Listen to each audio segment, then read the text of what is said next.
by the precision strikes that have been carried out by the Israeli Defense Forces.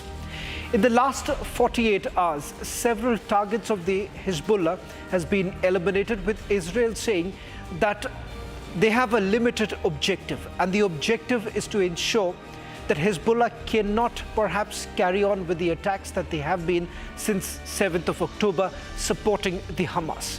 Following the same very prototype that they had developed of neutralizing the Hamas leadership, the same playbook has been applied as far as Hezbollah is concerned.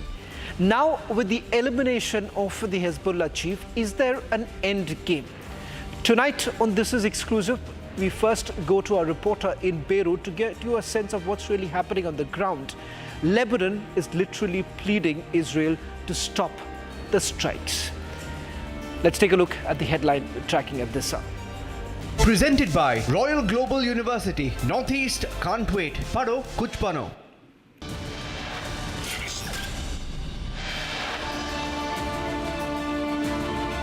And eliminated whether it's near or far. Just as we were prepared for this precise attack, we were prepared for many other scenarios.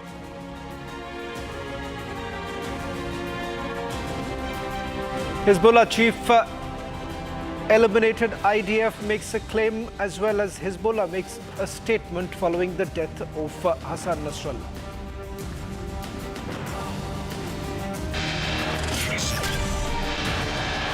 Iran's Supreme Leader Ali Khamenei backs Hezbollah.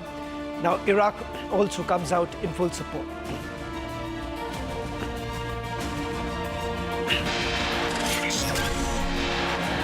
Iran Revolutionary Guards Deputy Commander Abbas Nifroshan also killed in the attack.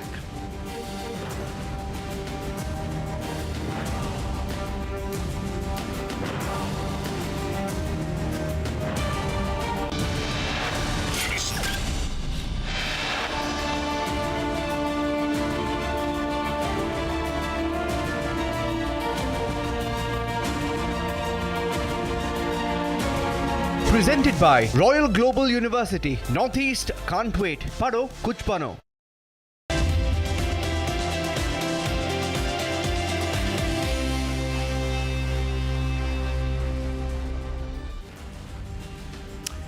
For 3 decades put together, Hassan Nasrallah was leading the Hezbollah. In fact, their only single-point agenda, the charter of Hezbollah, has been to destroy Israel. They say it's a colonial power. The fact that the Jews do not have a right to existence, that has largely been the reason why Hezbollah has existed all this while. Ladies and gentlemen, let's now take you through how exactly did the Hezbollah really rise, and who exactly is Hassan Nasrallah. Let's take you through those details. Hezbollah chief for 3 decades, I beg your pardon, started off as the Secretary General back in the year 1992. And since then he has been there, initiated the formation of Hezbollah in 1985, as I pointed out, with a single point agenda, the agenda to destroy Israel. He's also named US, Soviet Union as Islam's main enemies. Remember, he has criticized several policies of the United States of America and also said that the fight is not just with Israel, the fight is also against United States of America. In 2006, that's when, under the leadership of Hassan Nasrallah, there was a 34-day conflict with Israel. And remember, that comes across as a setback for the Israelis too, because back in 2006, it all ended in a stalemate. And that is the reason why, for a very long time, questions were being raised whether at all Israel would be able to demolish the Hezbollah like they have in this case as far as Hamas is concerned. It is Hassan Nasrallah who built an alliance with Tehran against the West. So one of the reasons why there have been a vitriolic response really coming in from the Iranian leadership with regards to the United States of America. One of the driving force happens to be none other than this man. He's aided the Hamas for the Palestinian cause. Now, that is the cause that they believe in. In fact, his successor too, cousin of Hassan Nasrallah, also believes in the Palestinian cause.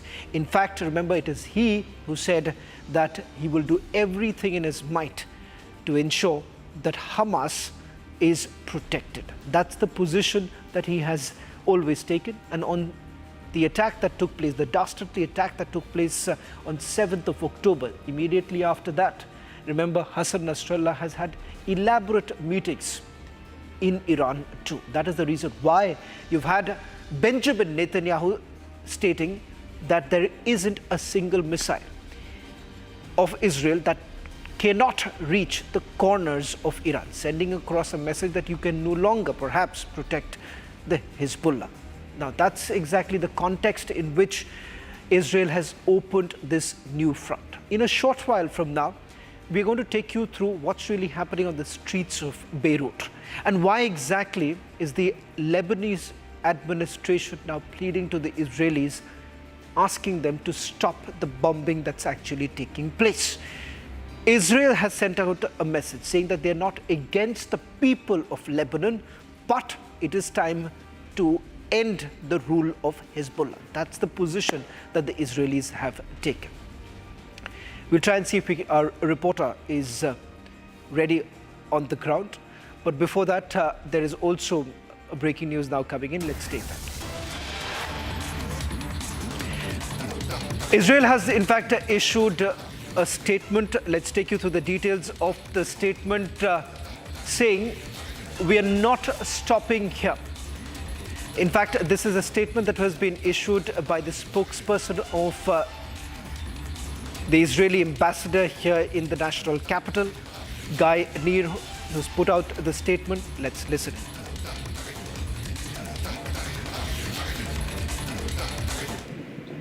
A few hours ago, the Israeli Defense Force has confirmed the elimination of Hassan Nasrallah.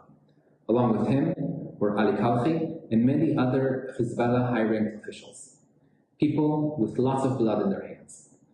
This is not the last of the tools in the IDF's toolbox. Those who threaten Israeli civilians will be found and eliminated, whether it's near or far. Just as we were prepared for this precise attack, we were prepared for many other scenarios. A few hours ago, the Israeli Defense Force has confirmed the elimination of Hassan Nasrallah. Along with him were Ali Kalfi and many other Hezbollah high-ranked officials, people with lots of blood in their hands. This is not the last of the tools in the IDF's toolbox. Those who threaten Israeli civilians will be found and eliminated, whether it's near or far. Just as we were prepared for this precise attack, we were prepared for many other scenarios. A few hours ago, the Israeli Defense Force has confirmed the elimination of Hassan Nasrallah. Along with him were Ali Kalfi and many other Hezbollah high-ranked officials, people with lots of blood in their hands. This is not the last of the tools in the IDF's toolbox. Those who threaten Israeli civilians will be found and eliminated, whether it's near or far. Just as we were prepared for this precise attack, we were prepared for many other scenarios. Well, in fact, let's now take you through what's really happening on the ground. Ali Hamosh, Republic reporter, joining us from the streets of Beirut. Ali, I'm hoping that you are safe, but first, give us a sense of what's really happening around you. In fact, the bombings still continue, the precision strikes that have gone on for the last few days. What's the sense? And also, if you can just perhaps move around your camera to just give us a sense of what's really happening around you. I don't know if you can see better now clearly.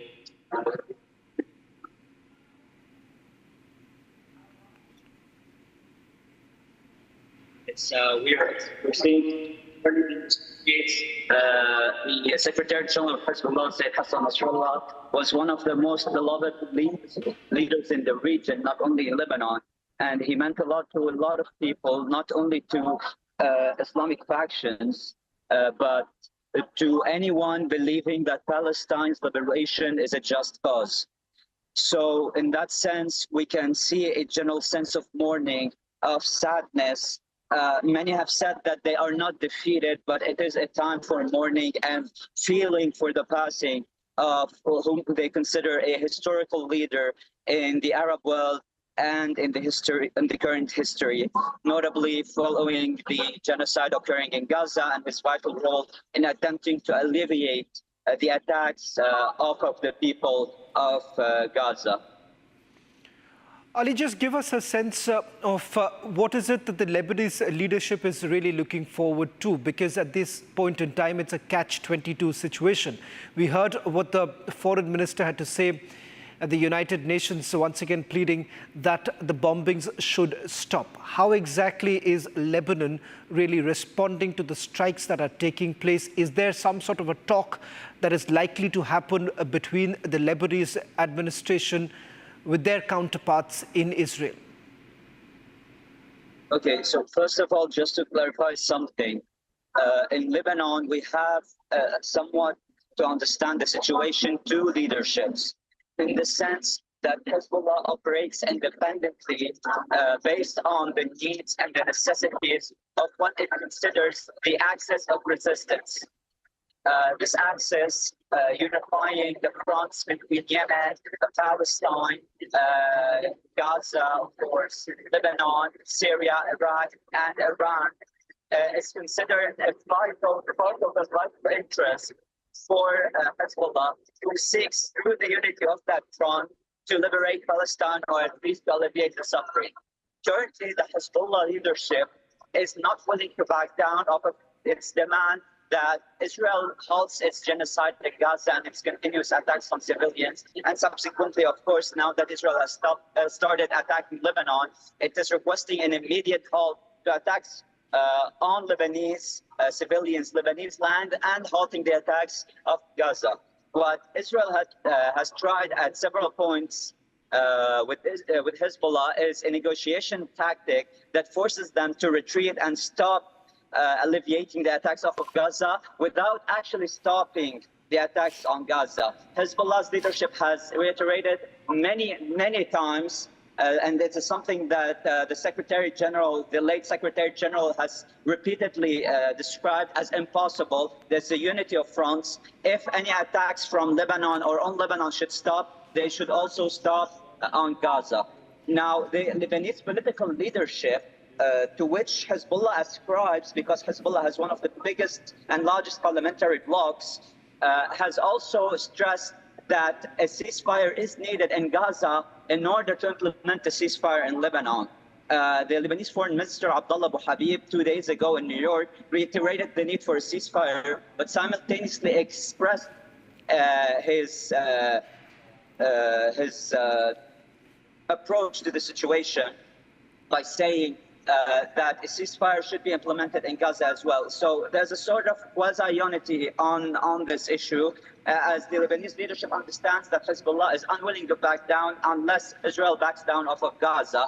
And just to clarify a certain part of the Lebanese judicial system and our law system, there are no direct negotiations between the Lebanese and the Israelis. It is forbidden by the law, and it is considered a form of high treason. And as such, any negotiations occur through an American or a Qatari or an Egyptian mediator, at times all three, and sometimes even French, who have a historical presence in Lebanon.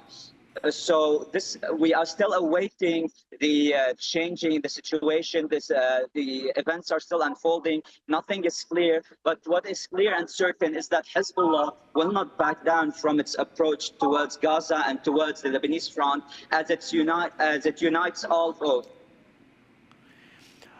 Ali, also, in terms of what the Israelis have been saying, they say that advance notice was actually given to the people of Lebanon to immediately leave their premises so that the precision strikes can be carried out. Give us a sense of what's really happening on the ground, of those who have been injured in the strikes that have been carried out, and whether at all the medical setup in Beirut is in a position to handle the number of casualties that have taken place so far.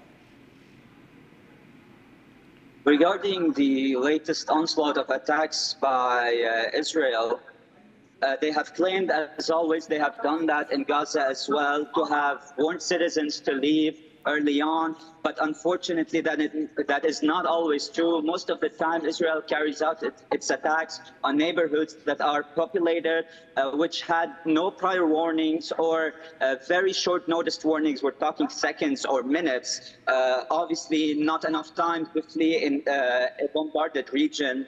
So the civilian toll is still under inspection.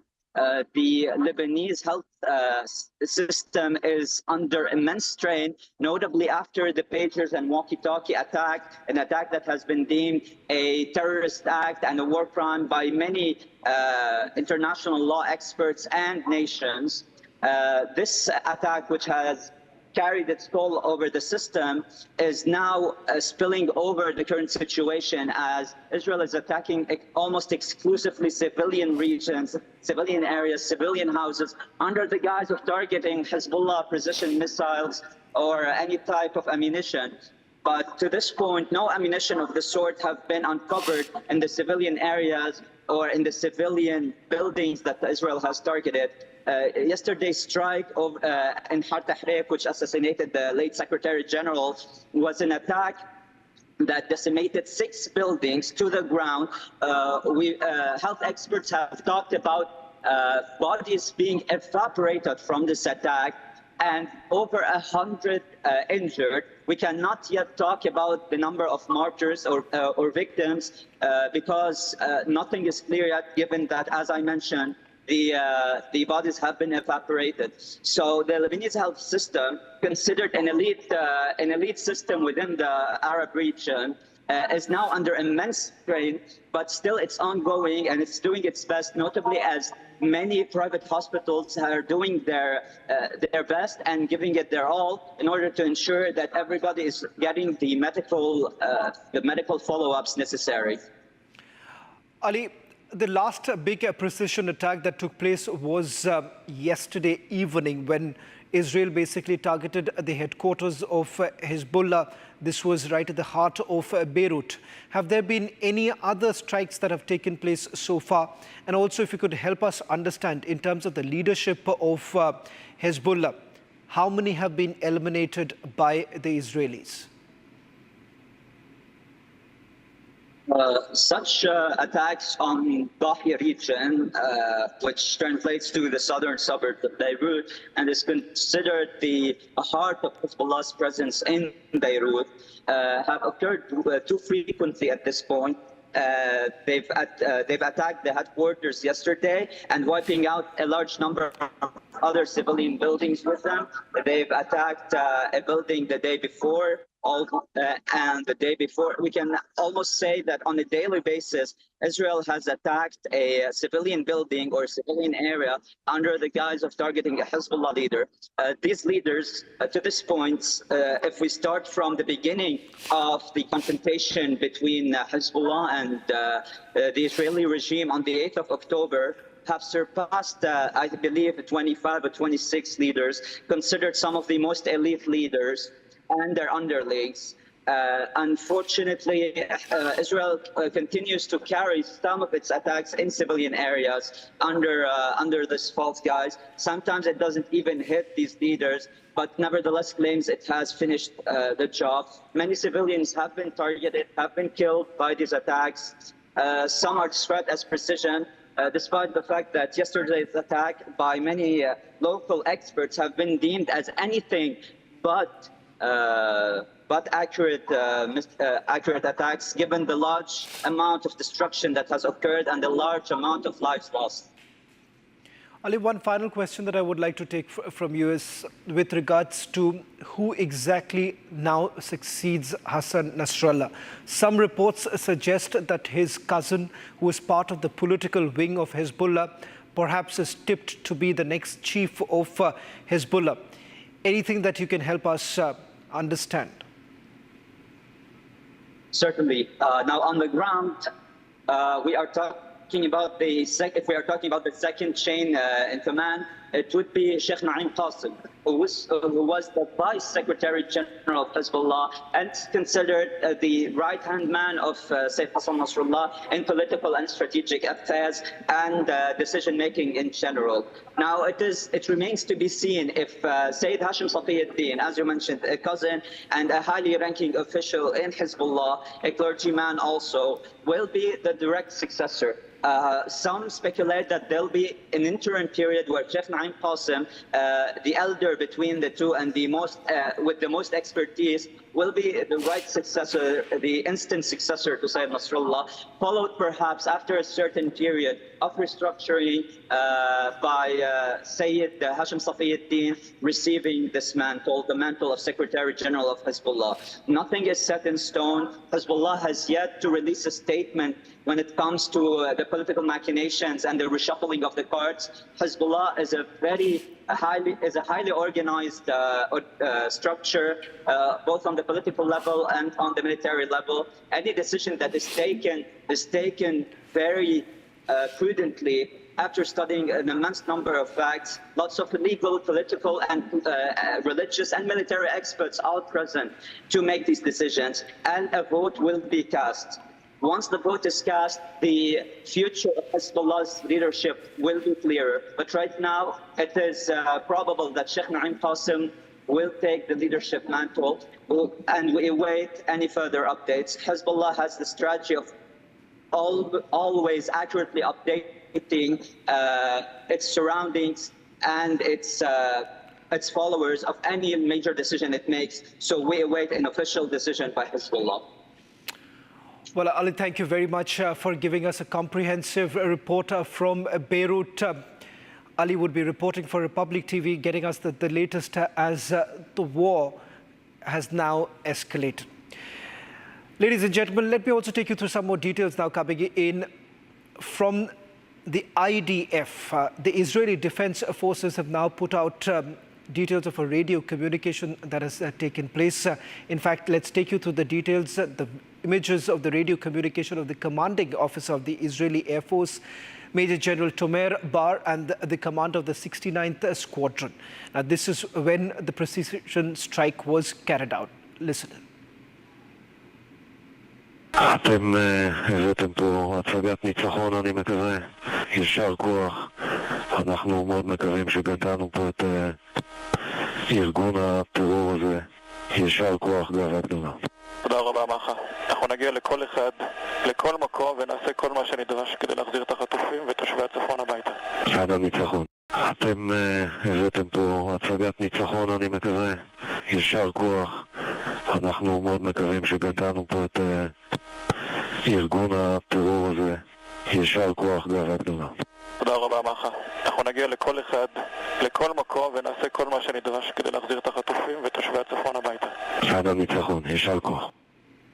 Well, that's all that we could pack in this edition of This Is Exclusive. Coming up on the other side, Get Me Right with my colleague Abhishek Kapoor. On this week's edition of Get Me Right, a critical look at 10 years of Make in India. Are we still in a position to become a global manufacturing hub? And more importantly, how to not miss the Industry Revolution 4.0 bus. Also, a provocative thought. Shouldn't Quad militarize and become more open about China as a threat? Join me on your favorite deep dive show, only on Republic this weekend.